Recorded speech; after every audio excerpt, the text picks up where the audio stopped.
ఈరోజు మనం చెప్పుకునే కథ కృతజ్ఞతలు చెబుదామా. ఆది 5వ తరగతి గది చదువుతున్నాడు. అప్పుడే టీచర్ లోపలికి వచ్చారు. అల్లరి చేస్తున్న విద్యార్థులను చూసి, పిల్లలు, ఎందుకలా అరుస్తున్నారు? ఈరోజు మీకు ఓ మంచి మాట గురించి చెబుతాను. జాగ్రత్తగా వినండి అన్నారు. వెంటనే పిల్లలంతా మాటలు ఆపేసి, అలాగే టీచర్, వింటాము అంటూ శ్రద్ధగా కూర్చున్నారు. అప్పుడు టీచర్, నేను చెబుతానుగాని ఆ మాటేంటో మీరు కనిపెట్టగలరా అని అడిగారు. పిల్లలందరూ చాలాసేపు తర్జన భర్జనపడినా ఎవరూ చెప్పలేకపోయారు. దాంతో, మాకు అదేంటో తెలియట్లేదు టీచర్, మీరే చెప్పండి అన్నారంతా చిన్నగా నవ్వుతూ. అలాగే, మీరు ఎవరినుంచైనా సాయం పొందినా, మీకు కావాల్సిన వస్తువు తీసుకున్నా వారికి ఏమని చెబుతారు అడిగారు టీచర్. మళ్ళీ పిల్లలంతా గుసగుసలాడసాగారు. అంతలో టీచర్, థ్యాంక్స్ థ్యాంక్స్ అని మా అమ్మ పక్కింటి ఆంటీ దగ్గర ఉల్లిపాయలు తీసుకున్నప్పుడు చెప్పడం నేను విన్నాను అంది డాలీ. సరిగ్గా చెప్పావమ్మా. మనం సాయం పొందిన తర్వాత ఎదుటివారికి కృతజ్ఞతలు తెలపడం చాలా మంచి పద్ధతి. ధన్యవాదాలు. అదే థ్యాంక్స్ అనే పదం చాలా విలువైనది. ఎదుటివారికి మనం ఈ మాట చెప్పడం వల్ల వారితో సత్సంబంధాలు ఏర్పడతాయి. పిల్లలు, రేపు స్కూల్కి వచ్చాక మీరు ఏ సందర్భంలో ఎవరికి థ్యాంక్స్ చెప్పారో, మీకు తిరిగి ఎవరు థ్యాంక్స్ చెప్పారో నాకు చెప్పాలి, సరేనా అన్నారు టీచర్. ఓ తప్పకుండా చెబుతాన్ టీచర్ అని ఉత్సాహంగా బదులిచ్చారు పిల్లలు. సాయంత్రం ఇంటికి వెళ్లేసరికి డాలివాళ్ల నాన్న బండిని కడుగుతున్నారు.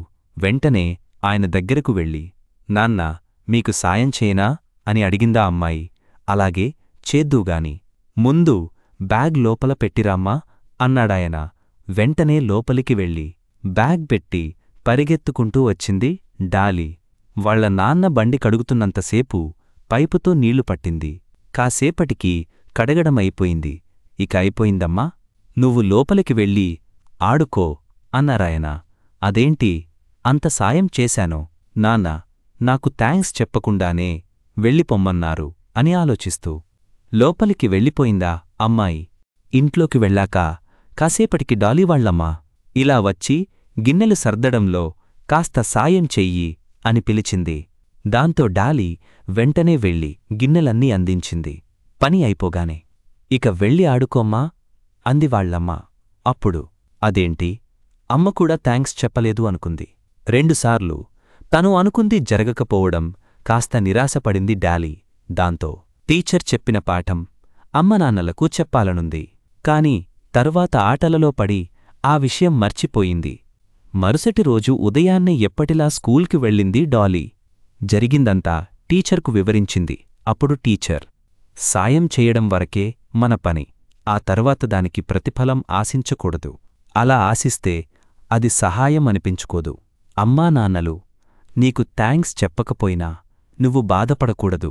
ఎందుకంటే వారు నీకోసం చాలా పనులు చేస్తుంటారు అని చెప్పారు టీచర్. డాలీ కాస్త అర్థమయ్యి కానట్లుగా టీచర్ వైపే చూస్తూ ఉండిపోయింది. అప్పుడు టీచర్, పిల్లలు, అందరూ జాగ్రత్తగా వినండి. ఇప్పటినుంచే పొందిన సాయానికి కృతజ్ఞతలు చెప్పడం అలవాటైతే మీలో పరోపకార గుణం పెరుగుతుంది. అలాగే చేసిన సాయానికి బదులుగా ఏమీ ఆశించకూడదు. ఇది కూడా గుర్తుపెట్టుకోండి అన్నారు. దాంతో పిల్లలంతా అలాగే టీచర్ అని బదులిచ్చారు. ఇక స్కూల్ సమయం అయిపోవడంతో పిల్లలంతా ఇంటికి వెళ్ళిపోయారు.